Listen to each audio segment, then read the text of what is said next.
మన ప్రభు అయిన యేసుక్రీస్తు నామంలో ఈ యొక్క ఆరాధన కూడి వచ్చిన మీ అందరికీ నా హృదయపూర్వకమైన వందనాలు. దేవునికి స్తోత్రం కలుగును గాక. అపోస్తలుల కార్యాలు 8:20 వాక్యాన్ని చదువుతాను. అందుకు పేతురు, నీవు ద్రవ్యం ఇచ్చి దేవుని వరము సంపాదించుకొందునని తలంచుకొనినందున నీ వెండి నీతో కూడా నశించును గాక.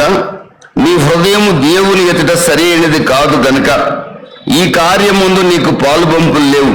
కాబట్టి ఈ నీ చెడుతనం మానుకొని మారు మనసు నుండి ప్రభువుని వేడుకొనుము. ఒకవేళ నీ హృదయాలోచన క్షమింపబడవచ్చును. నీవు ఘోర దుష్టత్వంలోను దుర్నీతి బంధకంలోను ఉన్నట్లు నాకు కనబడుచున్నదని చెప్పెను. ప్రియమైన దేవుని బిడ్డలారా, ఈ చోట పేతురు ఎవరితో ఈ మాట అంటున్నాడంటే, ఫిలిప్ అనే సువార్తికుడు పరిచర్య ద్వారా ఆ సమయ ప్రాంతాల్లో గారడీ సీమోన్ అనే ఒక వ్యక్తి రక్షించబడ్డాడు. ఆ సమరయ ప్రాంతాల్లో గారడీ సీమోన్ అని ఒక వ్యక్తి రక్షించబడ్డాడు. అనేకులు రక్షించబడ్డారు, అందులో గారడీ సీమోను కూడా ఒకటి. సమరయ ప్రాంతం అంటే అక్కడున్న ప్రజల్ని యూదులు ఆఫ్ యూదులుగా భావిస్తారు, ఆఫ్ జూయిష్ ప్రజలుగా భావిస్తారు.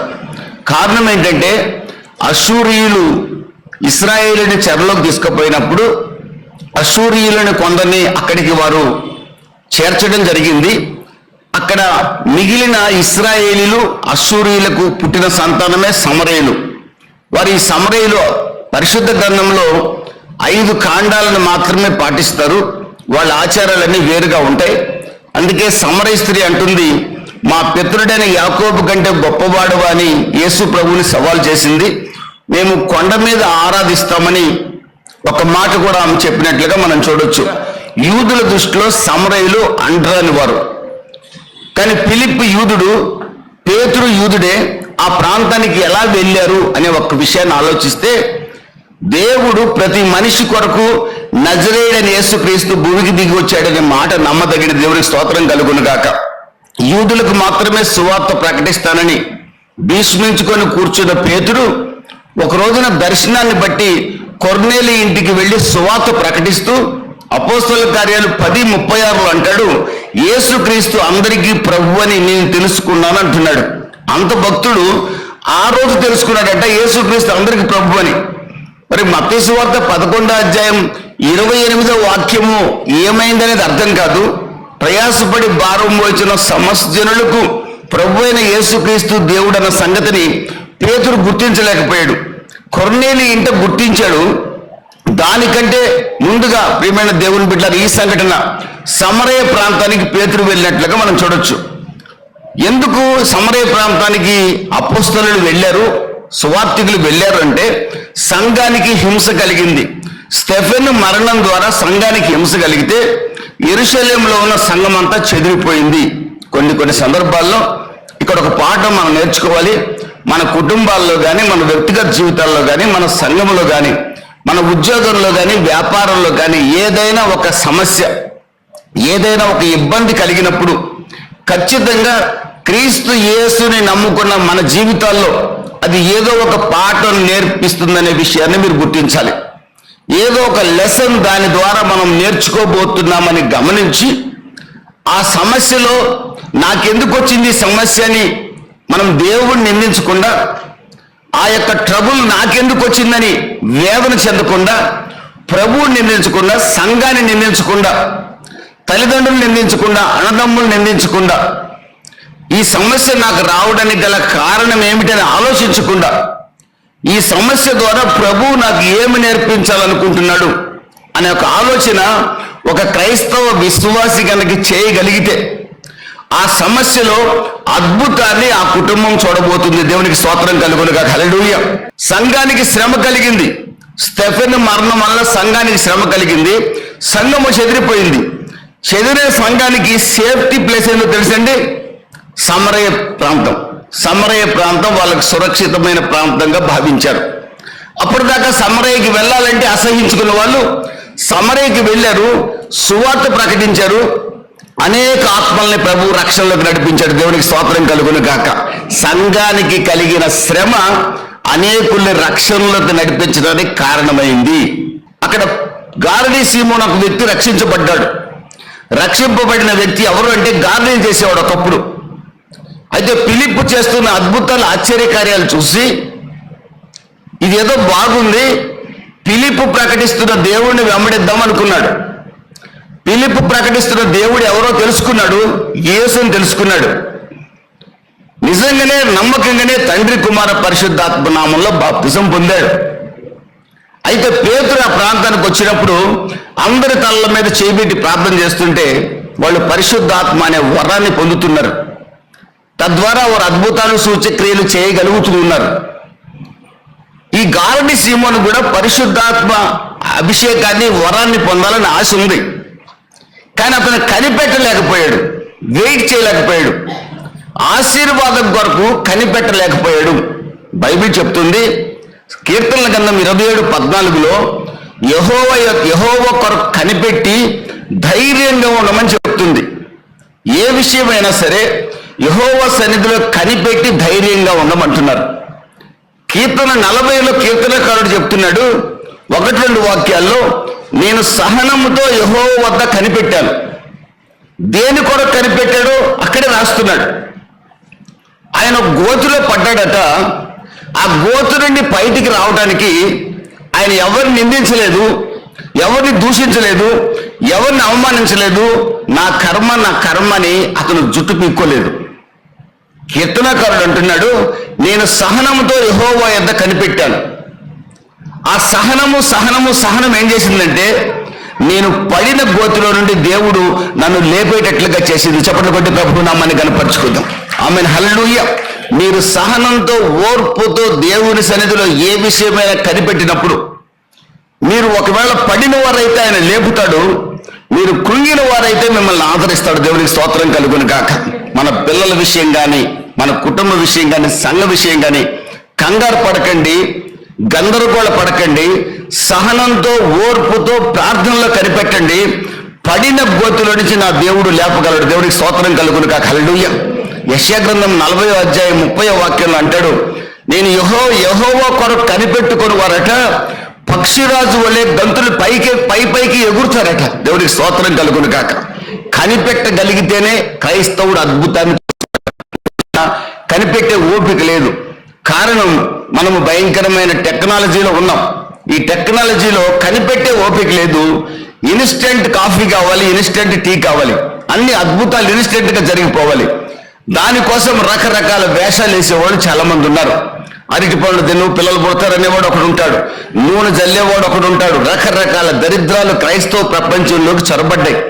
కానీ నా ప్రియమైన బ్యాప్టిస్ట్ సంఘమా, నేను చేతులు జోడించి నమస్కరించి మీకు చెప్తున్నాను, ఇలాంటి చెడుతనంలోకి, ఇలాంటి సాతాను కుయుక్తుల్లోకి మీరు వెళ్ళకండి. వాక్యం మీద ఆధారపడ్డ మీరు వాక్యములోనే నిలిచి ఉండండి. వాక్యము మీ పక్షంగా అద్భుతం చేస్తుంది. ఆమేన్, హల్లెలూయా. ఇలాంటి పోకడలు, రకరకాల హెర్సిస్, రకరకాల తప్పుడు బోధలు ప్రభు అయిన యేసుక్రీస్తు వచ్చే సమయానికి అంత్యక్రీస్తు అనేవాడు ఏం చేస్తాడు తెలుసండి? స్వస్థతల పేరుతో జనాలను మోసం చేస్తాడు. అంత్యక్రీస్తు అనేవాడు అద్భుతాల పేరుతో జనాలను మోసం చేస్తాడు. మీరు ప్రకటన గ్రంథం 13వ అధ్యాయం నుంచి మీరు చదువుకుంటే ఓపిగ్గా ప్రభు అయిన యేసుక్రీస్తు వచ్చే ముందట, ఈ భూమిని పరిపాలించడానికి ఆయన వచ్చే ముందు యాంటీ క్రైస్ట్ అనేవాడు వెనక కోటాను కోట్ల జనం వెళ్తారట. ఏంటంటే యాంటీ క్రైస్ట్నే నిజమైన క్రీస్తు అనుకునే వాళ్ళు కూడా ఉన్నారట. యూదులే నమ్ముతారట వాడిని. ఈ రోజున మీరు అక్కడ అది జరుగుతుంది, ఇక్కడ ఇది జరుగుతుంది, వీటిని చూసి మోసపోకండి. ఎక్కడ ఏమి జరగదో మీరు కూర్చున్న చోటనే మీరు నిండిన మనసుతో ప్రార్థిస్తే అద్భుతం జరుగుతుంది. దేవుడికి స్తోత్రం కలుగును గాక. హల్లెలూయా. మరొకసారి చెప్తున్నాను, ఎవ్వరు మీ తల మీద చేయబెట్ట అవసరంలా, మీ తల మీద మంచి మనసుతో మీరే చేయబెట్టుకోండి, అద్భుతాన్ని మీరు చూస్తారు. దేవుడికి స్తోత్రం కలుగును గాక. నేను పరిశుద్ధాత్మ అభిషేకాన్ని నమ్ముతాను, అన్య భాషలు నమ్ముతాను. మీ దగ్గర నేను మాట్లాడను, అయినా నేను ధైర్యంగా చెప్పగలుగుతున్నాను. కారణం భయంకరమైన మోసం సమాజంలో జరుగుతుంది. కంగారు పడొద్దు, అక్కడ ఇక్కడ తిరగొద్దు. వాళ్ళు అక్కడికి వెళ్తారు, వీళ్ళు ఇక్కడికి వెళ్తారు, వీళ్ళు ఇక్కడికి వెళ్తారు, మొత్తాన్ని తీసేసుకుంటారు, మొత్తం నిలువు దోపిడి ఇస్తారు, కానీ ఏ ప్రయోజనం ఉండదు. వాక్యంలో స్థిరపడండి, వాక్యం నిలబడండి. గారడీ సీమోను వెయిట్ చేయలేకపోయాడు పరిశుద్ధాత్మ వరం కొరకు. వాళ్ళందరూ పొందుతున్నారు, వీళ్ళందరూ పొందుతున్నారు, నేను త్వరగా పొందాలి, ఈ ఆశతో ఏం చేశాడు తెలుసండి, ఒకప్పుడు గార్డెనింగ్ చేసినాడు కదండి, వాడి బుద్ధి ప్రభువులోకి వచ్చిన పోల, వాడి బుద్ధి ప్రభువులోకి వచ్చిన గారడి సీమోని బుద్ధి మారల. ద్రవ్యం ఇచ్చి పరిశుద్ధాత్మ వరాన్ని కొనాలనుకున్నాడండి. అప్పుడు పేతురు అంటాడు, నీవు దుర్నీతి బంధకాల్లో ఉన్నట్టు కనబడుతున్నావు, నీ హృదయము చేతితో నిండి ఉన్నట్టుగా కనబడుతుంది, నువ్వు ద్రవ్యం ఇచ్చి పరిశుద్ధాత్మ వరమును కొనాలనుకున్నావు కనుక తప్పనిసరిగా నీ వెండి నీతోనే నశిస్తుంది, నువ్వు తిరిగి మారు మనసు పొందని గారడి సీమోనుకు ఒక సలహా ఇచ్చాడు. గారడి సీమోను అంటాడు, మీరు నన్ను ప్రార్థన చేయమన్నారు కదా, ఆ ప్రార్థన ఏదో మీరో నా కొరకు చేయమన్నాడు. మారు మనసు పొందడానికి మరొకసారి అతను ఇష్టపడలేదు. ఈ రోజున క్రైస్తవులు అనబడిన మన జీవితాల్లో కూడా చాలా సందర్భాల్లో డిసప్పాయింట్మెంట్స్ వస్తాయి. నిరాశ నిస్పృహలు అనండి, చేదైన వేరనండి, లేదా మనో దుఃఖం అనండి, వేదన అనండి. ఒక్కోసారి మన ఆత్మ నలిగిపోతూ ఉంటుంది. మనో దుఃఖం వల్ల ఆత్మ నలిగిపోతుంది. రకరకాల కారణాల వల్ల ఎంత భక్తి కలిగిన క్రైస్తవుడికైనా, ఎంత భక్తి కలిగిన కుటుంబంలోనైనా, ఒక పెద్ద సేవకుడైనా కొన్ని సందర్భాల్లో మనోవేదన అనుభవించే పరిస్థితి వస్తుంది, మనో దుఃఖాన్ని అనుభవించాల్సిన పరిస్థితులు వస్తాయి, ఆత్మ నలిగిపోయే పరిస్థితి వస్తుంది. కానీ వాటన్నిటిని కూడా ప్రభు విడిపించగలుగుతాడు. అయితే ప్రభు సన్నిధిలో కనిపెట్టి ప్రార్థన చేయగలిగితే. ఈ గారడి సీమోను యొక్క హృదయం అంతా నిరాశ నిస్పృహలు. దేనికో తెలుసా, వాళ్ళు పొందుతున్నారు, నేను పొందట్లేదు. ఎన్వి అండ్ జెలసీ, అసూయ మరియు ద్వేషం. ప్రియమైన దేవుని బిడ్డలారా, ఒక అసూయ అనేది వాళ్ళు అభిషేకం పొందుతున్నారు, నేను అభిషేకం పొందలేకపోతున్నాను. ఇది ఇతని యొక్క బాధ. ఆ బాధ ఏం చేసిందంటే అతనిలో చేదైన వేరు మొలిపించింది, ఒక వేదన కలిగింది అతనిలో.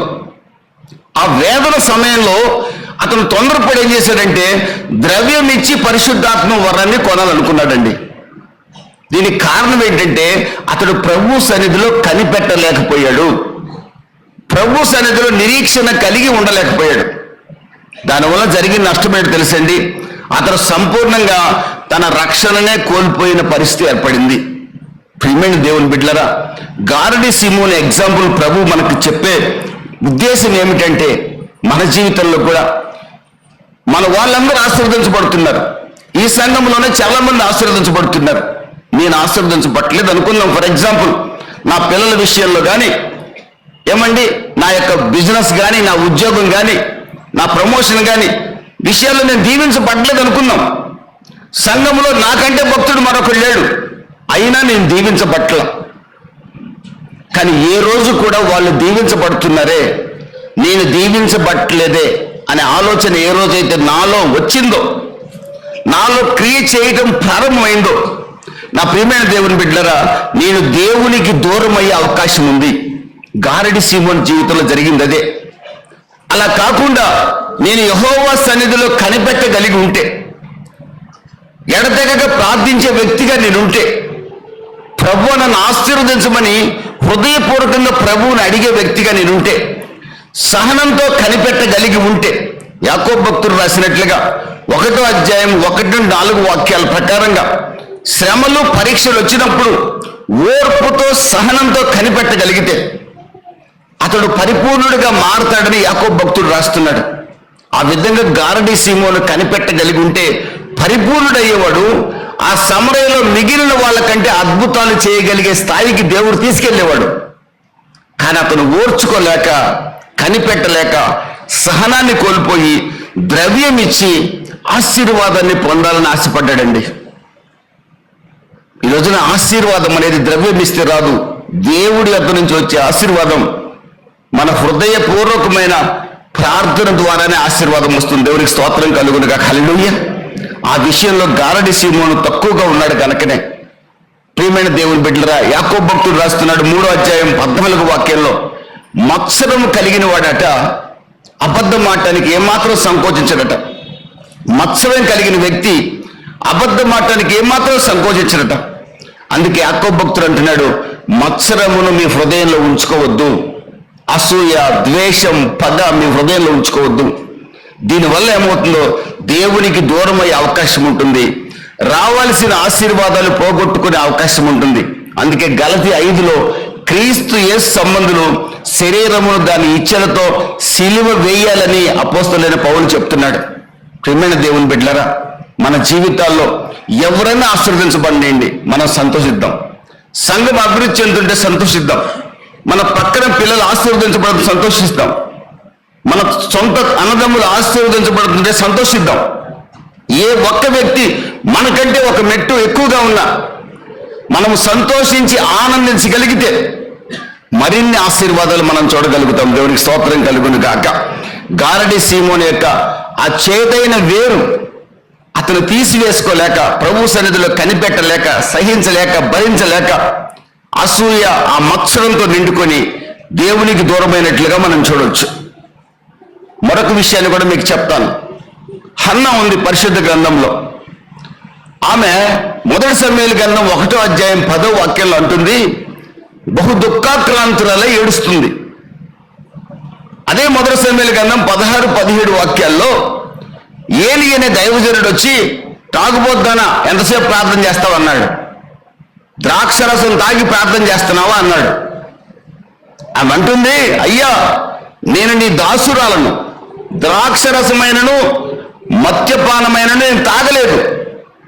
నా హృదయ వేదనను బట్టి, నా మనోదుఖాన్ని బట్టి, అక్కడ ఆ టర్మం వాడుతుంది, నా మనోవేదనను బట్టి, నా హృదయ దుఃఖాన్ని బట్టి నా దేవుని సన్నిధిలో నేను మొరపెడుతున్నాను. ప్రియమైన దేవుని బిడ్డలారా, హన్నా భక్తురాలే. ఆ భక్తురాలు కాదని ఎవరినంత పొరపాటు. కారణం, షిలోహులోని దేవుని మందిరానికి ప్రతి సంవత్సరం ఆమె వస్తుంది. ఆమె తరపున బలి అర్పించబడుతుంది. దేవునితో సహవాసం కలిగిన వ్యక్తే. కానీ ఆమెలో గర్భఫలం లేకపోవటం అనేది ఆమె హృదయంలో చేదైన వేరు బలిపించింది. ఆమె వేదనకి దుఃఖానికి కారణం కొరత. యెహోవా కాపరిగా ఉంది, కానీ ఆమె కొరత ఉంది. ఆ కొరత ఆమెకు వేదన కలిగించింది, దుఃఖాన్ని కలిగించింది. అయితే హన్నా యొక్క గొప్పతనం ఏంటి తెలుసండి? యెహోవా దేవుణ్ణి విడిచిపోలేదు. చప్పట్లు కొట్టి ప్రభు నామాన్ని కనపరుచుకుంది. ఇశ్రాయేలు దేవుడే దేవుడు, ఇశ్రాయేలు దేవుడే సర్వశక్తుడు, ఇశ్రాయేలు దేవుడే నా గర్భాన్ని పండించగలడు. దేవునికి స్తోత్రం కలుగును గాక. హల్లెలూయా. నా గర్భాన్ని తెరవగలడు. శారా గర్భాన్ని తెరిచిన వాడు, రెబెక్కా గర్భాన్ని తెరిచిన వాడు నా గర్భాన్ని తెరవగలడు. ఒకే ఒక నమ్మకం అండి. బహు దుఃఖాక్రాంతురాలు ఏడ్చిందండి. నా మనోదుఖాన్ని బట్టి ఏడుస్తున్నాను. ప్రధాన యాజకుడా ఏలీ గారు, నీ దాసురాలు బహు దుఃఖము కలిగి ఏడుస్తుంది అయ్యా, వేదనతో ఏడుస్తుంది. నాకు పిల్లలు లేరయ్యా, నేను త్రాగలేదు. ఆమె మాటకి యాజకుడు అంటున్నాడు, నీ ప్రార్థన యెహోవా అంగీకరించును గాక. నీ ప్రార్థన దేవుడు విని తప్పనిసరిగా నీ ప్రార్థన సఫలపరచును గాక అన్నాడు. దేవుడికి స్తోత్రం కలుగును గాక. హల్లెలూయా. సఫలపరచును అనగాక అనగానే ఇంటికి వెళ్ళలోనే 3వ నెలలో గర్భవతి కాల. ఆమె 3వ నెలలోనే గర్భవతి కాల. ఆమె కొన్ని సంవత్సరాలు ప్రభు దగ్గర కనిపెడుతూనే ఉంది. దేవునికి స్తోత్రం కలుగును గాక. హల్లెలూయా. నా ప్రియమైన దేవుని బిడ్డలారా, కనిపెట్టిన ఆమె జీవితంలో ప్రభు ఒక రోజున అద్భుతాన్ని చేశాడు. సమూయేలు అనే ఒక ప్రవక్తని ఆమె కడుపులో దేవుడు పుట్టించాడు. దేవునికి స్తోత్రం కలుగును గాక. సమూయేలుని దేవుడికి ఇస్తే మరి కొంతమంది పిల్లల్ని దేవుడు ఆమెకు అనుగ్రహించాడు. దేవునికి స్తోత్రం కలుగును గాక. ఆమె భోజన బల్ల చుట్టూ ఒలీవల మొక్కగా భోజనం తినడానికి మరి కొంతమంది పిల్లల్ని దేవుడు అనుగ్రహించాడు. ఒక కుమారుడు దేవుని మందిరంలో ఉంటే మరొక మిగిలిన బిడ్డలు 5గురు బిడ్డలు ఆమె చుట్టూ ఉన్నారు. దేవునికి స్తోత్రం కలుగును గాక. కారణం ఏంటి తెలుసండి?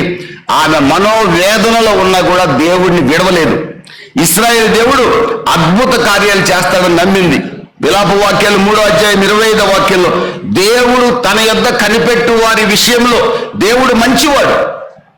తన యొద్ద ఎవరైతే కనిపెడతారో వారిని ఎప్పుడు ఆయన గమనిస్తుంటాడు. తన ఎడల యథార్థ హృదయాల కొరకు ఆయన చూస్తూ ఉంటాడు. ఎవరు యథార్థ హృదయాలు తెలుసండి? దేవుని సన్నిధిలో నిత్యము కనిపెట్టేవాళ్ళు. నా ప్రభువే నన్ను ఆశీర్వదించాలి, అడ్డదిడ్డమైన ఆశీర్వాదాలు నాకొద్దు, వాడి కుటుంబాన్ని ఈడి కుటుంబాన్ని పాడు చేసి మోసం చేసి తెచ్చుకునే డబ్బు నాకొద్దు, నా ప్రభువే నన్ను, నా భర్తని, నా పిల్లల్ని ఆశీర్వదించాలి. నా కుమారుడికి కానీ నా కుమార్తెకి కానీ నా ప్రభువే మంచి సంబంధాన్ని ఇవ్వాలి. ఎవరికో వచ్చిన సంబంధాన్ని చెడగొట్టి నా కొడుకు చేసుకోవడం నాకు ఇష్టం లేదు. ఈ ఆలోచన కలిగిన క్రైస్తవ తల్లిదండ్రుల జీవితాల్లో వాళ్ళ బిడ్డల్ని నా దేవుడు చేయి విడవడం దేవునికి స్తోత్రం కలుగునుగా. హల్లెలూయా. మరి లిటరల్గా జరిగే విషయాలు, నేను ఆయా ప్రాంతాలకు వెళ్ళినప్పుడు చూసే విషయాలు. ప్రియమైన దేవుని బిడ్డలరా, మీరు ఏ విషయంలో మీకు ఆశీర్వాదం కావాలన్నా మీరు ఒక్కటే గుర్తుపెట్టుకోండి, సర్వశక్తులైన దేవుడు మిమ్మల్ని చూస్తున్నాడు. సర్వశక్తులైన దేవుడు మీ కొరకు రక్తం చిందించాడు. ఎంత రక్తమో తెలుసా? ఆఖరి రక్తం కూడా చిందించాడు. The drop of last drop కూడా చిందించాడు. మీరు విలువైన వారు, మీరు విలువ పెట్టి కొనబడిన వారు. మీరు మీ సొత్తు కాదు, నా దేవుని సొత్తు. చప్పట్లు బట్టి ప్రభువు నామాన్ని కనపరుచుకుందాం. ఆయన సొత్తును ఆయన ఎప్పుడు విడిచిపెట్టడండి. విడిచిపెట్టేది ఎవరు తెలుసా? మనమే. యెహోవా కృప నిరంతరం ఉంటుందట, కానీ ఆ కృప నుండి మనమే దూరం అయిపోతున్నామట. ఒక అంబ్రెల్లా నా మీద పెట్టారనుకోండి, నేను అలాగే నిలిచి ఉంటే ఆ అంబ్రెల్లా నా మీదే ఉంటుంది. పెట్టిన దేవుడు అలాగే ఉంటాడు. ఈ కృపని అంబ్రెల్లాతో పోలిస్తే కృప అలాగే ఉంటుంది. నేనే కృప నుంచి రోజు రోజుకి దూరం అయిపోయాను అనుకోండి, అప్పుడు దేవుడు కూడా ఏమీ చేయలేడు. నీ కృప నుండి, ఆయన కృప నుండి దూరం అయితే మనల్ని ఎవరు బాగు చేయలేరండి. హన్న పేరుకు అర్థమే కృప. కృప అర్థమైన ఆమెకు కూడా, కృప అని పేరు పెట్టబడిన ఆమెకు కూడా వేదన కలిగింది. సహజమే. అప్పులుంటే వేదన ఉంటుంది, పిల్లలు చదువుకోకపోతే వేదన ఉంటుంది, పిల్లలకు ఉద్యోగాలు రాకపోతే వేదన వస్తుంది, భర్త సరిగా లేకపోతే వేదన, భార్య సరిగా లేకపోతే వేదన, నీకంటే జూనియర్కి ప్రమోషన్ వచ్చి నీకు ప్రమోషన్ రాకపోతే వేదనే. నో డౌట్, క్రైస్తవుడు అయినా వేదన తప్పదు. కానీ వేదనలో కూడా హన్నా కృపలో నిలిచి ఉంది. దేవునికి స్తోత్రం కలుగునుగా. హల్లెలూయా. ఇశ్రాయేలు దేవుని మీద ఆధారపడ్డాడు. హెబ్రీ 11:6 ప్రకారం దేవుడు ఉన్నాడు, దేవుడు చేస్తాడు. దేవుడు ఉన్నాడు, దేవుడు చేస్తాడు. ఇదే నమ్మకం పాత నిబంధన భక్తురాలికి. ఇశ్రాయేలు దేవుడు ఎబెనేజర్, సహాయకుడు. ఆయన సహాయపు రాయి, నమ్మకం. మందిరానికి విడవకుండా వచ్చిందండి, విడవకుండా వచ్చింది. ఒక రోజున తన హృదయాన్నంతా ప్రభు సన్నిధిలో గుమ్మరించిందండి. ఆ ప్రియమైన దేవుని బిడ్డలరా, దేవుడు ఆమెను విడిచిపెట్టలేదు. తన నిత్యమైన కృపతో ఆమెను బలపరిచి చక్కటి ప్రవక్తని ఆమె గర్భంలో పుట్టించాడు. దేవునికి స్తోత్రం కలుగునుగా. హల్లెలూయా. మీ పిల్లల జీవితాల్లో, మీ కుటుంబ వ్యవస్థలో, సంఘ వ్యవస్థలో ఆశీర్వాదం కావాలంటే పొరపాటును కృప నుంచి దూరం కాకండి. కృప నుంచి దూరం కాకండి. అక్కడికిక్కడ తిరగండి. ఎక్కడైతే మీరు స్థిరపడ్డారో ఆ మందిరంలో నిలిచి ఉండండి. ఒక రోజున కృప మిమ్మల్ని పైకి లేపుతుంది. దేవునికి స్తోత్రం కలుగునుగా. హల్లెలూయా. ఒక రోజున కృప ఏం చేస్తుంది తెలుసా? మిమ్మల్ని చూసిన వాళ్ళు ఆశ్చర్యపోయేటట్టుగా చేస్తుంది. ఈ కుటుంబమేనా ఈ స్థాయికి వచ్చింది అని మీ కులస్తులు, మీ బంధువులు మిమ్మల్ని చూసి ఆశ్చర్యచకితులు అవుతారు. మిమ్మల్ని ద్వేషించిన వాళ్ళు ఈ ఆశీర్వాదానికి కారణం ఏంటని మిమ్మల్ని అడుగుతారు. దేవునికి స్తోత్రం కలుగును గాక. హన్నాని ఆమె సవతి అడిగుండొచ్చు, నీ ఆశీర్వాదానికి కారణం ఏంటి అని హన్నాని అడిగుండొచ్చు. నా ఆశీర్వాదానికి కారణం ఒకటే, కృపామయుడైన దేవుని వద్ద నేను కనిపెట్టాను. దేవునికి స్తోత్రం కలుగును గాక. హల్లెలూయా. కనిపెట్టండి, ఆశీర్వదించబడండి. మూడవది, ప్రియమైన దేవుని బిడ్డలరా, మనోదుఖానికి కారణం ఒక వ్యక్తి మనల్ని తిరస్కరించినప్పుడు కానీ, మోసం చేసినప్పుడు కానీ మనోదుఖం కలుగుతుంది. ఒక్కోసారి మనం వ్యాపారంలో, ఉద్యోగంలో, సేవలో, విశ్వాస జీవితంలో, చదువుకునే పిల్లలు మోసపోతుంటారు. ఈ మోసపోయినప్పుడు మీకు వేదన కలగడం సహజమే. మీ దగ్గర బైబిల్ ఉంటుంది, మీరు భక్తులే, పాట కూడా పాడతాడు, వర్షిప్ సాంగ్ పాడమంటే పాడతారు. కానీ తెలియని మనోదుఖం మీలో ఉంది. What is the reason? Betrayal కావచ్చు, రిజెక్షన్ కావచ్చు. ఎవరైనా మిమ్మల్ని మోసం చేసి ఉండొచ్చు, మాట ఇచ్చి తప్పు ఉండొచ్చు. ఎవరైనా మిమ్మల్ని అప్పటిదాకా బాగానే చూసి మిమ్మల్ని తిరస్కరించేవారై ఉండొచ్చు, బంధువులు కానీ ఎవరైనా సరే. సంఘంలో నీకు మంచి పేరు ఉందనుకుందాం, సడన్గా సంఘ పెద్దలు మిమ్మల్ని అదో రకంగా చూశారనుకోండి, మీ మనసులో ఎంత వేదన కలుగుతుంది. బిట్రేయల్ అండ్ రిజెక్షన్ అనేది మనోదుఖానికి కారణమవుతుందండి. ప్రియమైన దేవుని బిడ్డలారా, యాకోబు యొక్క జీవితాన్ని, ఏశావు యొక్క జీవితాన్ని చూసినప్పుడు ఏశావు ఈ మనోదుఖానికి లోనయ్యాడు. కారణం ఏంటంటే తన తమ్ముడైన యాకోబు అతన్ని మోసం చేశాడు. ఏసేవేమైనా తక్కువడా అంటే ఒక్క పూట కూటి కొరకు తన జ్యేష్ఠత్వపు హక్కును అమ్ముకున్నాడు. జ్యేష్ఠుడికి వంశం పేరు అతని పేరు ఉంటుంది. అబ్రహాము, ఇస్సాకు, యాకోబు అన్నట్టుగా యాకోబు పేరు రాకుండా ఏసావు అనే పేరు వచ్చి ఉండేది. కానీ ఏసావు ఏం చేశాడు తెలుసండి? తన శరీర కోరిక తీర్చుకోవడం కోసం ఒక్క పూట కూటి కొరకు యేసు ప్రభుని అమ్మేసేవాళ్ళు ఉన్నారండి. ఇప్పుడు యేసు ప్రభు నడి బజార్లో సిలువ వేసే సేవకులు ఉన్నారు. యేసు ప్రభు నడి బజార్లో సిలువ వేసే విశ్వాసులు ఉన్నారు. యేసు నామాన్ని భయంకరంగా అవమానపరిచేవారు ఉన్నారు. యేసు ప్రభుని నమ్ముకున్నావు కదా అంటే ఎవరైతే ఉండేండి, అందరు దేవుళ్ళు ఒకటేలేండి, ఏదో మేము మొదటి నుంచి యేసు ప్రభుని నమ్ముకున్నాం కాబట్టి నమ్ముకున్నామని చెప్పే వాళ్ళు ఉన్నారు. ధైర్యంగా అవును యేసే నిజమైన దేవుడని నమ్ముకున్నానని ధైర్యంగా చెప్పగలే వాళ్ళు అరుదుగా ఉన్నారు ఈ రోజున.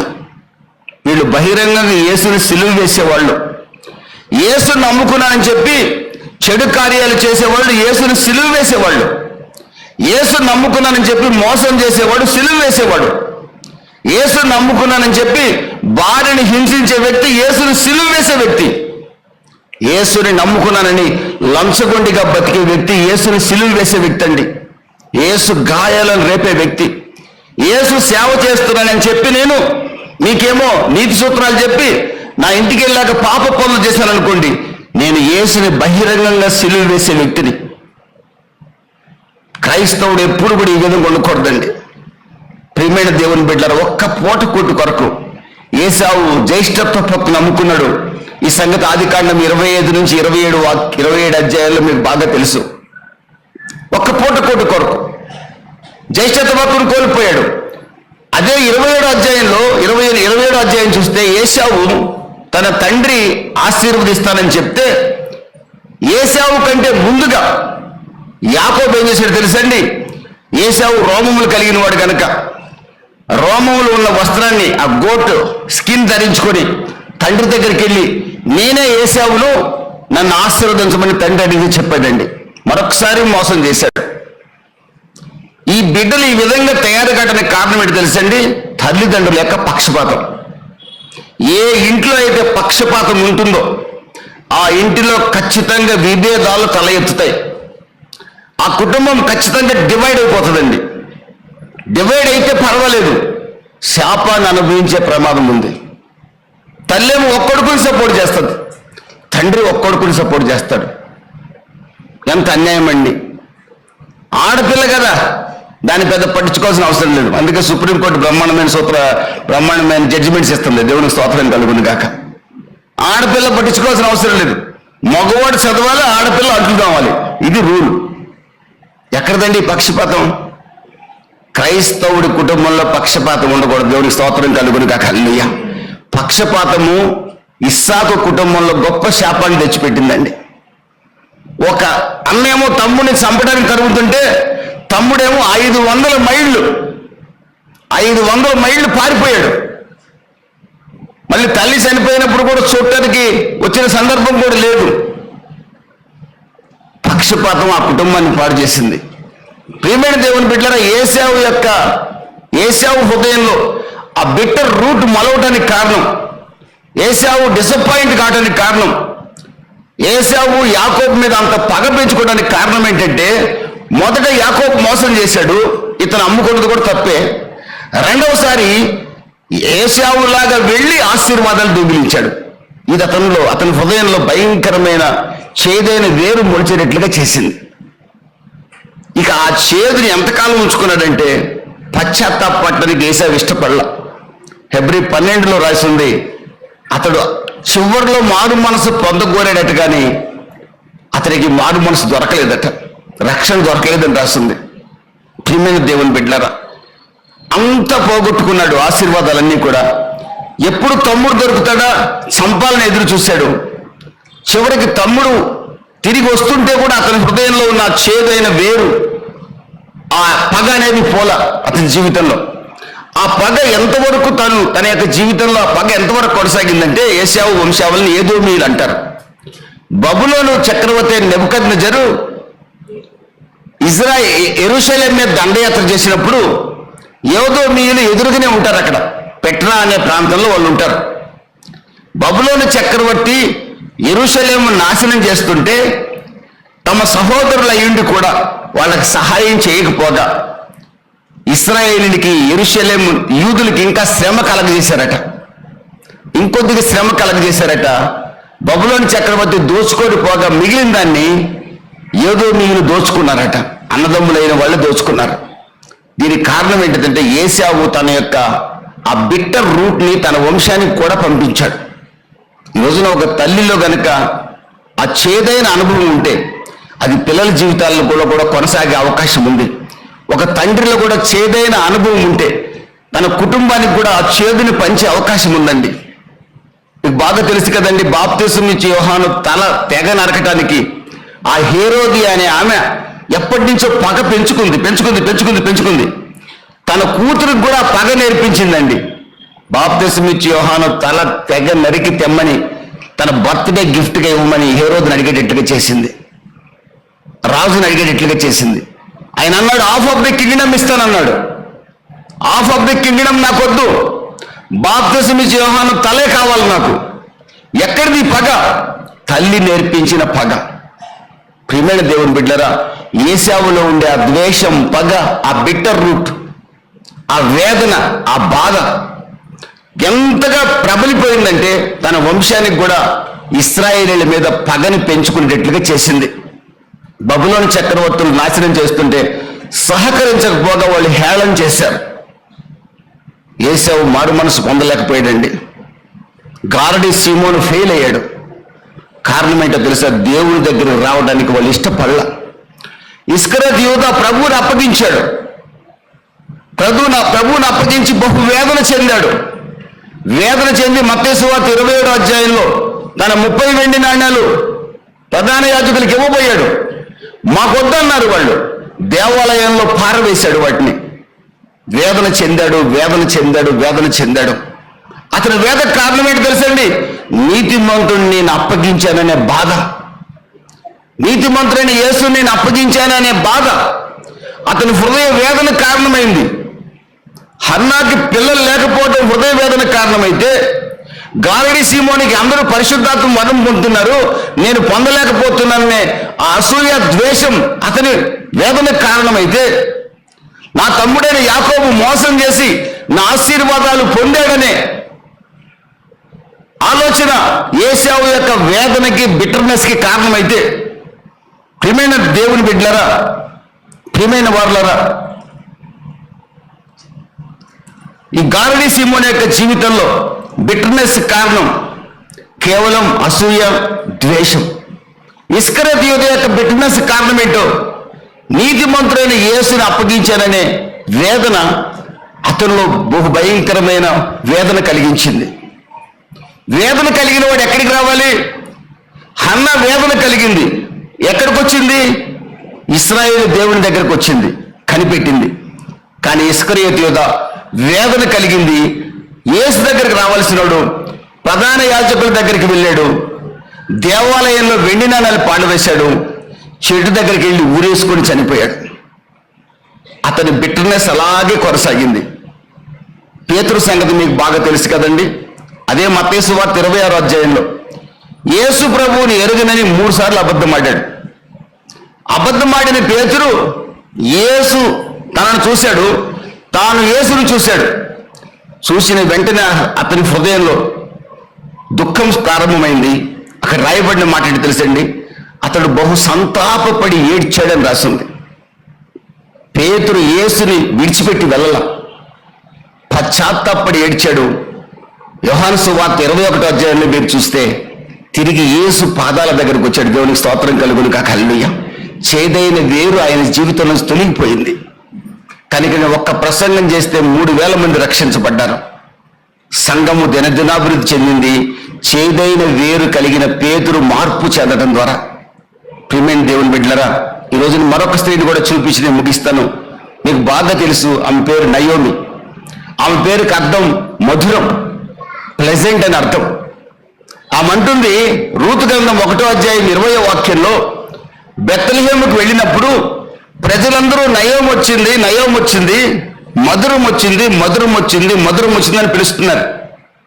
ఆ మంటున్న మాకేంటంటే, నన్ను మధురం అని పిలవకండి, నన్ను చేదు అని పిలవండి, నన్ను మారా అని పిలవండి.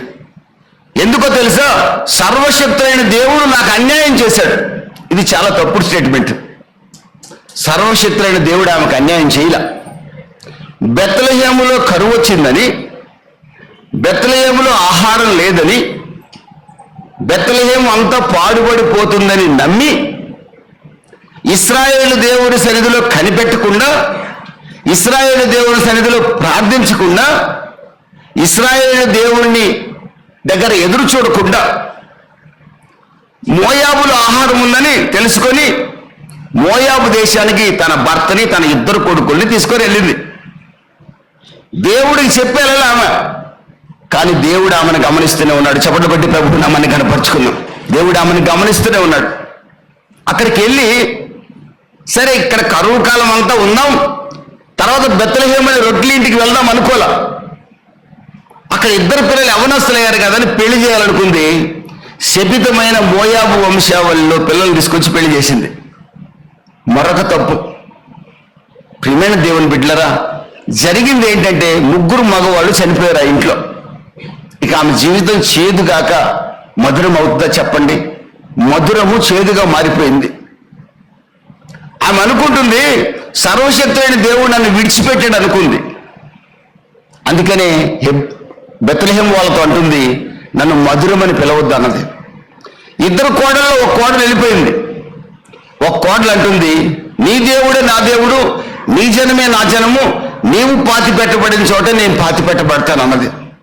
సర్వశక్తులైన దేవుడు మరణము తప్ప నిన్ను నన్ను ఏది వేరు చేయదని చెప్పింది. కోడలు తీసుకొని బెత్లెహేముకి వెళ్ళిందండి. హృదయమంతా చేదే, హృదయమంతా వేదన, హృదయమంతా బాధ, హృదయమంతా నిరాశ, హృదయమంతా నిరుస్పృహ. కారణం తన యొక్క అవిధేయత అనే సంగతి ఆమె గుర్తించలేకపోయింది. ఈ రోజున చాలా మంది మా బాధలకు కారణం పలానా వాళ్ళు అంటారు. కాదు కాదు, మన బాధకు కారణం ఎప్పుడు మనమే. మన బాధకు కారణం ఎప్పుడు మనమే. ఈ ఒప్పుకోలు కనుక మనం చేయగలిగితే దేవుడు బాధపడుతున్న హృదయాన్ని ఆదరిస్తాడు. దేవునికి స్తోత్రం కలుగునుగా. హల్లెలూయా. నా బాధ కారణం మా అమ్మని కానీ, మా అమ్మ ఆ పెళ్లి చేయకపోతే నాకు ఈ కష్టాలు వచ్చాయనిగా కాదు అని అనుకుంటే పొరపాటు. ఆ పెళ్లి జరగాలి, జరిగిపోయింది. ఆ భర్త తాగుబోతాడు, మీ అమ్మ కావాలని చేయలే. అమ్మ మీద నిందేస్తే ప్రయోజనం లేదు. ఇదిగో ఇది నా పొరపాటే ప్రభువా, నన్ను క్షమించి నా భర్తను మార్చు అని అడిగే స్త్రీ జ్ఞానవంతురాలు. దేవునికి స్తోత్రం కలుగునుగా. హల్లెలూయా. తల్లి మీద తండ్రి మీద నింద వేసి, ఏమండి ఈ యొక్క కష్టానికి కారణం వాళ్లే అనుకునే ప్రతి వాళ్ళు కష్టంలోనే కొనసాగుతారు. విడిపించబడిన వారిని నేను నా కళ్ళతో చూడలా. ఎవరైతే దుఃఖానికి కారణం నేనైనా ఒప్పుకుంటారో వాళ్ళ దుఃఖం నుంచి నా ప్రభు వాళ్ళని విడిపించాడు. దేవునికి స్తోత్రం కలుగునుగా. హల్లెలూయా. ప్రియమైన దేవుని బిడ్డలారా, నయోమి జీవితంలో ఉన్నది అదే ఆలోచన. కానీ ఆమె అంత వేదనలో ఉండి కూడా, అంత మనోదుఖంలో ఉండి కూడా తన కోడలికి మాత్రం కరెక్ట్ డైరెక్షన్ ఇచ్చిందండి. ఎక్కడికి వెళ్ళాలో చెప్పింది, ఎక్కడ పరిగి ఏరుకోవాలో చెప్పింది, ఎక్కడ ఏం మాట్లాడాలో చెప్పింది. హృదయంలో చేదైన బాధ ఉంది కానీ, మనోదుఖం ఉంది కానీ, తన కోడల్ని డైరెక్ట్ చేయడంలో ఆమె సక్సెస్ అయింది. దేవునికి స్తోత్రం కలుగునుగా. హల్లెలూయా. ప్రియమైన దేవుని బిడ్డలారా, మీరు ఏ వేదనలో ఉన్నా ఈ రోజున మీ వేదన తొలగించుకోమనే బతిమలాడుతున్నాను. మీరు వేదనలో ఉన్నారు కనుక మీ పిల్లలకు కూడా ఆ వేదన కొద్దిగా పంచకండి. మీ భర్తకు కూడా ఆ వేదన కొంచెం పంచకండి. మీ భార్యకు కూడా పంచకండి. దయచేసి ఒక సేవకుడికి నేను చెప్తున్నాను, మీరు ఏ మనోదుఖం మీ కుటుంబంలో ఉన్నా, ఏ బాధ మీ హృదయంలో ఉన్నా, అది ఏ కారణం వల్లనే కానివ్వండి, హన్నలాగా ఇశ్రాయేలు దేవునికి దగ్గరికి వచ్చి మనస్ఫూర్తిగా ఆయనకు అప్పగించి ప్రార్థన చేయండి. మీ కార్యాలు ప్రభు సఫలపరుస్తాడు. దేవునికి స్తోత్రం కలుగునుగా. హల్లెలూయా. పేతురు వలె ప్రభు దగ్గరికి రండి. మీరు ఆశ్చర్యమైన కార్యాలు మీ ద్వారా ప్రభు జరిగిస్తాడు. ఏశావు వలె ఆ యొక్క నిరాశ నిస్పృహల్ని మీలో అలాగే ఉంచుకొని పగగా మార్చుకోకండి. యూదా వలె, ఇస్కరియోతు యూదా వలె ఎక్కడికి వెళ్ళాలో తెలియక ఎక్కడికో వెళ్ళకండి. ఇక్కడ తప్ప మరెక్కడ సమాధానం లేదు. దేవునికి స్తోత్రం కలుగునుగా. హల్లెలూయా. గారడి సిమోన్ లాగా అసూయపడి ఏమండి మత్సర పడకండి. మీకొచ్చే ఆశీర్వాదం తగిన సమయంలో మీ కొరకు ఎదురు చూస్తుంది. దేవునికి స్తోత్రం కలుగును గాక. హల్లెలూయా. మన దేవుడు తగిన సమయంలో మనల్ని ఆశీర్వదించే దేవుడు. తగిన సమయం కాకపోతే ప్రమాదం ఉంటుంది. పొరపాటున ట్రంప్ విమానం మా ఇంటి ముందుకు వచ్చి ఆగింది అనుకోండి, నా గుండె భరించగలదా? నేను చచ్చిపోవడం దేవుడికి ఇష్టం లేదు కనుక ట్రంప్ నా దగ్గరికి రాడు. ట్రంప్ దాకా ఎందుకు, పిఎం నా ఇంటి ముందుకు వస్తే కూడా నా గుండె తట్టుకోగలదా? 1,00,000 లాటరీ టికెట్ వచ్చిందంట ఆ రోజుల్లో, భాగ్యలక్ష్మి లాటరీ టికెట్. లా అని చెప్పకముందు చచ్చిపోయాడంట ఆయన. క్ష అనే అవకాశం కూడా లేదు పాపం, గుడిసెలో ఉండే ఆయన. తాత నీకు 1,00,000 రూపాయలు లాటరీ వచ్చిందని చెప్పడానికి వచ్చాడు ఎవరో మనవడు, వరుస మనవడు, సొంత మనవడు కాదు, ఎవరు లేరు అప్పుడు దిక్కులేనాడు. తాత లాటరీ టికెట్లో నీకు లా అన్నాడంట, చచ్చిపోయాడు. అందుకే మనవి కాని ఆశీర్వాదాలు దేవుడు మనకి ఇవ్వడండి. ఏమండి, నాకు సరైన వస్త్రాలు లేవనుకోండి, ఒక్కసారి మీరు నన్ను రేమండ్ షాపు తీసిపోయి 50,000 ప్యాంట్ షర్ట్ కొనిస్తే ఈ గుండె తట్టుకోగలరా చెప్పండి? అందుకని ఎప్పుడు క్రైస్తవుడు ఒకటి గుర్తుపెట్టుకోవాలి, తగిన కోడల్ని దేవుడు నాకు ఇచ్చాడు, ఆమెన్ హల్లెలూయా. తగిన అల్లుని దేవుడు నాకు ఇచ్చాడు, ఆమెన్ హల్లెలూయా. తగిన భర్తను దేవుడు నాకు ఇచ్చాడు, హల్లెలూయా. తగిన సంఘాన్ని దేవుడు నాకు ఇచ్చాడు. చప్పట్లు కొట్టి ప్రభు నామాన్ని కనపరుచుకున్నాం, ఆమెన్ హల్లెలూయా. మీకు ఇచ్చింది దేవుడు ఇచ్చినట్టే. యాకోబు 1:17 రాసింది, ప్రతి ఈవియు కూడా జ్యోతిర్మయుడైన తండ్రి దగ్గర నుంచే వచ్చిందట. ఆయన యందు ఏ చంచలత్వం కూడా లేదట. ఎవరికి ఎవరిని ఇవ్వాలో వాళ్ళనే ఇస్తాడు, ఎవరికి ఇవ్వకూడదో వాళ్ళకి ఇవ్వడు ఆయన. ఆయన చంచల మనస్కుడు కాదు, ఆయనకి ఎర్రగడ్డ ఆసుపత్రి అవసరం లేదు ఆయనకి. ఆయన స్థిరమైన ఆలోచన కలిగిన దేవుడు ఆయన. నీకు తగిన భర్తనే ఇచ్చాడు సహోదరి, నీకు తగిన భార్యని ఇచ్చాడు సహోదరుడా. నీకు తగిన భర్తనే ఇస్తాడు. పెళ్లి కాని వాళ్ళారా, దేవునికి స్తోత్రం కలుగును గాక. హల్లెలూయా. మీరు కంగారు పడిపోయి ఎర్రగడ్డకి పోకండి. ఎలాంటి వాడు వస్తాడో, నా కూతురికి ఎలాంటి వాడు వస్తాడో అని ఆలోచన చేసి ఒక మనిషిని ఎర్రగడ్డ హాస్పిటల్లో చేర్చారంట.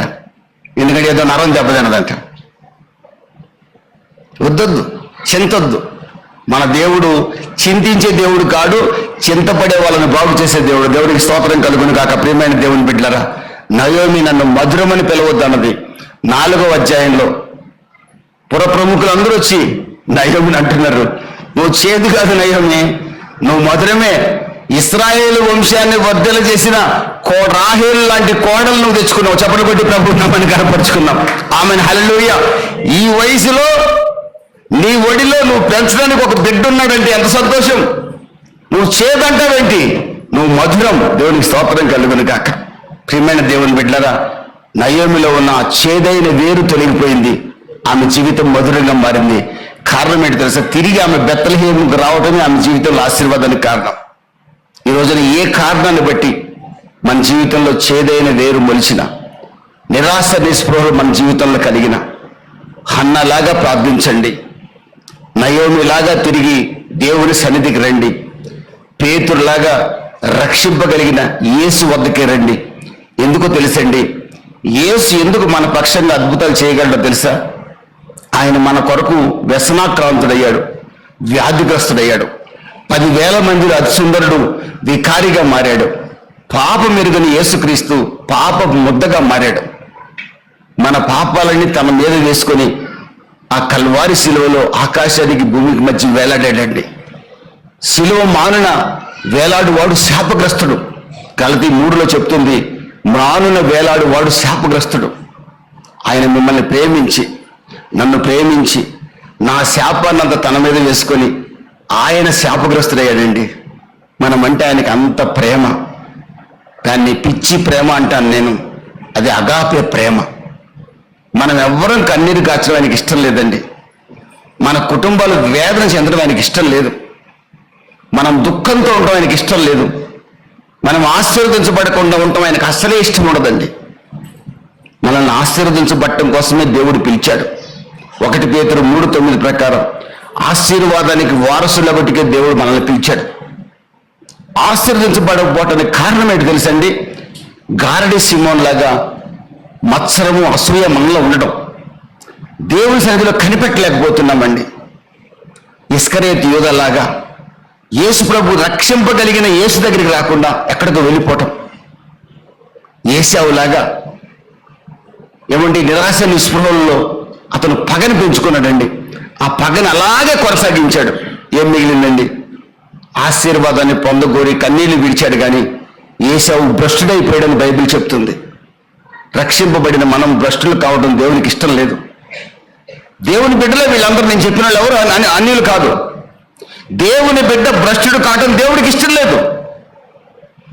ఎప్పుడు భ్రష్టుడో తెలుసా? పగ పెంచుకున్నప్పుడు. నిన్న ఒక భార్య భర్త మాట్లాడుకుంటున్నారు.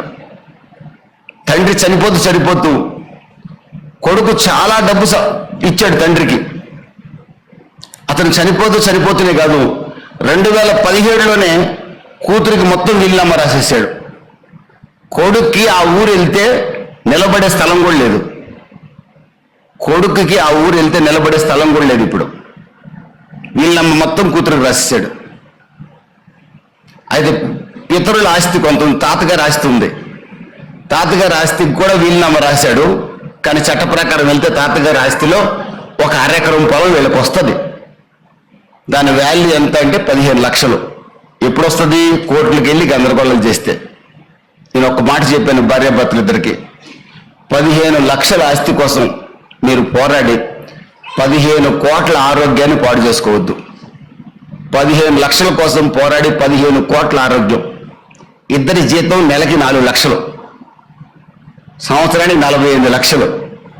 ఇంకా వాళ్ళకి 25 సంవత్సరాల సర్వీస్ ఉంది. ఈ దరిద్ర 15 లక్షల కోసం ఎక్కడో విశాఖపట్నం వెళ్ళి కోర్టులు కేసి, ఏమంటే కోర్టులు గెలిచి చివరికి ఆ అరెకరం తీసుకుందామంటే అరెకరం ఎక్కడో తెలుసా? కరెక్ట్ క్రైస్తవుల సమాధుల దొడ్డి పక్కనే ఉంది. దాన్ని ఎవడు కొంటాడు చెప్పండి? ఆ మాట చెప్పింది ఇద్దరు సంతోషపడి ఇక ఈ టాపిక్ ఇంతటితో వదిలేస్తున్నామన్నారు. దేవునికి స్తోత్రం కలుగునుగా. హల్లెలూయా. పగ పెంచుకొని, మత్సరాన్ని పెంచుకొని ఆశీర్వాదాన్ని కోల్పోయేదానికంటే ఎప్పుడన్నా ఆశీర్వదించండి ప్రభువా, నీ పాదాలు మేము పట్టుకున్నామని ఇశ్రాయేలు దేవుని దగ్గరికి రాగలిగితే, హన్నాను దీవించిన దేవుడు పేతుర్ని గొప్ప సేవకుడిగా మార్చిన యేసయ్య, దేవునికి స్తోత్రం కలుగును గాక. నయోమి జీవితాన్ని తిరిగి మధురంగా మార్చిన ప్రభు, నీ కొరకు రక్తం చిందించిన యేసు మిమ్మల్ని ప్రేమిస్తున్నాడు. ఆయన మిమ్మల్ని విడువడు, ఎడబాయడు. దేవునికి స్తోత్రం కలుగును గాక. ఆయన ఉన్నవాడు అనువాడ. ఆయన ఐయామ్ దట్ ఐయామ్. ఆయన ఎప్పటికీ ఉన్నవాడే. మిమ్మల్ని చూస్తున్నాడు, మిమ్మల్ని గమనిస్తున్నాడు. మీ మనోవ్యాకులత ఏంటో నాకు తెలియదు. ప్రతి ఒక్కరికి ఉంటుంది బాధ, నాకు కూడా ఉంది బాధ. కానీ నా దేవుని మీదనే ఆధారపడుతుంది. దేవునికి స్తోత్రం కలుగును గాక. నా బాధ ఏంటి తెలుసా? ఇంకా ఆరోగ్యం గురించి సేవ చేయాలని, అదొకటే బాధ నాకు. ఫైనల్గా ఏమంటాను తెలుసా? ప్రభు బతికిస్తే నేను సేవ చేస్తాను, లేకపోతే నీ దగ్గరకు వస్తా. దేవుని స్తోత్రం కలుగును గాక. హల్లెలూయా. మీరు కూడా ప్రార్థన చేస్తూ ఉండండి, తలలు వంచండి, ప్రార్థన చేద్దాం. ఏ మనోవ్యాకులత మీ జీవితంలో ఉన్న ప్రతి ఒక్కరికి ఉంటుంది. పిల్లల్ని బట్టి ఒక బాధ, తల్లిదండ్రులను బట్టి కానీ రకరకాల కారణాల వల్ల మనోదుఖంతో మన ఆత్మ నలిగిపోయే అవకాశం ఉంది. మనోదుఖం వల్ల ఆత్మ నలిగిపోతుంది. సంతోష హృదయం ముఖానికి తేటనిస్తుంది. నా సహోదరి, నా సహోదరుడా, మీరు సంతోష హృదయాలుగా బతకాలని ఒక దైవ సేవకుడిగా నేను కోరుకుంటున్నాను. ఆ సంతోష హృదయం మీ జీవితాలను మాత్రమే కాదు, ఆ సంతోషం మీ పిల్లల జీవితాల్లో కూడా మీరు పంచాలని కోరుకుంటున్నాను. మీ ఇంట్లో ఒక్కళ్ళలో కనుక బెటర్ రూట్ ఉంటే మీ కుటుంబం అంతా అదొక రకమైన ఆ నెగిటివ్ స్పిరిట్తో నిండిపోతుంది. నెగిటివ్ వేవ్స్ కుటుంబం అంతా కూడా, సైంటిఫిక్ గా కూడా కుటుంబం అంతా కూడా నెగిటివ్ వేవ్స్ కప్పుతాయి. దయచేసి క్రైస్తవ కుటుంబంలో నెగిటివ్ వేవ్స్ ఉండకూడదు, చింత ఉండకూడదు, వేదన ఉండకూడదు, దుఃఖం ఉండకూడదు. వస్తుంది, సహజమే. మన వారు మనకు దూరం అయిపోయినప్పుడు వేదన కలుగుతుంది. నా భార్య నాకు దూరమై ప్రభు దగ్గరికి వెళ్ళినప్పుడు బహువేదన నాకు కలిగింది. కానీ ఇశ్రాయేలు దేవుని పాదాల దగ్గరకు వచ్చాను. నా ప్రభు వేదన తొలగించి నన్ను వాడుకుంటున్నాడు. ఈ రోజున ఏ కారణాన్ని బట్టి మీలో ఏ వేదన ఉన్నా ఒక్కసారి ప్రభువుకు చెప్పండి, తలలు వంచి, ప్రభు నా బాధ ఇది, నా దుఃఖం ఇది.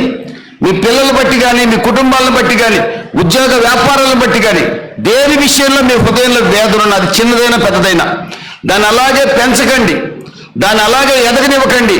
చేదైన వేళ్ళు పాకుతుంది, అది ప్రమాదం అండి. ఏశావు భ్రష్టుడైపోయాడు. అలాగా మనం భ్రష్టులు కావటం దేవుడికి ఇష్టం లేక ఈరోజు మనతో మాట్లాడాడు. ప్రభువా, నాలో ఉన్న ఈ వేదన తొలగించమని ప్రభువుని అడుగుదాం. ప్రభు తప్పనిసరిగా సహాయం చేస్తాడు. హన్నాకు సహాయం చేసిన దేవుడు, పేతురుకు సహాయం చేసిన దేవుడు, నయోమికి సహాయం చేసిన దేవుడు తప్పనిసరిగా మనకు సహాయం చేస్తాడు. ప్రార్థన చేద్దాం, ఏక మనసుతో ప్రార్థన చేసుకుందాం. ప్రభు మన ప్రతి మనోబాధని, దుఃఖాన్ని, వేదనని తొలగించడానికి ఈ రోజు కూడా సిద్ధంగా ఉన్నాడు. చిన్న ప్రార్థన నాతో ఏకీభవించండి. మహాపరిశుద్ధానికి స్తోత్రం నాయన. నీ బిడ్డల జీవితాల్లో ఉన్న తండ్రి ప్రతి వేదన నాకు తెలియదు కానీ నా ప్రభువా, అది చిన్నదైనా పెద్దదైనా ఆ వేదన మరింత పెరిగి నాయన ఏశావు యొక్క నా తండ్రి వేదన ఏ విధంగా పెరిగి పెరిగి పగగా మారిందో, చేదైన వేరు ఏశావు జీవితంలో ఎలా మొలిసి భ్రష్టుడైపోయాడో అలా నీ బిడ్డల్లో ఎవ్వరూ కాకుండా, ఇక్కడ యవ్వన బిడ్డలు కానీ, వృద్ధులు కానీ, మధ్య వయస్కులు కానీ, వివాహితులు కానీ, వివాహం కాని వారు కానీ కూడా ప్రభు సేవకులమైన మేము కూడా మా పిల్లల్ని బట్టి కానీ, మా సంఘాలను బట్టి కానీ నాయనా మరి ఏ విషయమైనా ఎక్కడ మేము వేదన మాలో ఉన్నా ఈరోజు మీకు అప్పగించుకుంటున్నాం. ఇస్కరియోతు యూదా వలె మేము పారిపోవట్లేదు ప్రభు, పేతురు వలె నీ పాదాల దగ్గరకు వస్తున్నాం, హన్నా వలె నీ పాదాల దగ్గరకు వస్తున్నాం, నయోమి వలె బెత్లెహేముకు వస్తున్నాం. ప్రభు సహాయం చేయండి, మా జీవితాలను మధురంగా మార్చండి నాయన. మరలా నా తండ్రి ప్లెజెంట్గా మార్చండి తండ్రి. మీకు స్తోత్రం నాయన. మనోదుఖం వల్ల మా ఆత్మ నలిగిపోతుంది తండ్రి. ఆత్మ నలిగిపోకుండా సంతోష హృదయాన్ని మాకందరికి దయచేసి మీ ఘననామానికి మహిమ తెచ్చుకోమని, ఇశ్రాయేలు దేవా నీ యొద్ద కనిపెట్టేవారిగా మమ్మల్ని మార్చండి, నీ సన్నిధిలో ఎదురు చూసేవారిగా మమ్మల్ని మార్చండి, నీ సన్నిధిలో సహనము ఓర్పు కలిగి ప్రార్థించేవారిగా మమ్మల్ని మార్చమని మరొకసారి సంఘాన్ని, దైవజనుని, సంఘ పెద్దల్ని మీ చేతులకు అప్పగిస్తూ ఘనత, మహిమ, ప్రభావాలు మీరు పొందమని యేసు నామంలో అడుగుచున్నాను తండ్రి. ఆమేన్. Thank you. God bless you.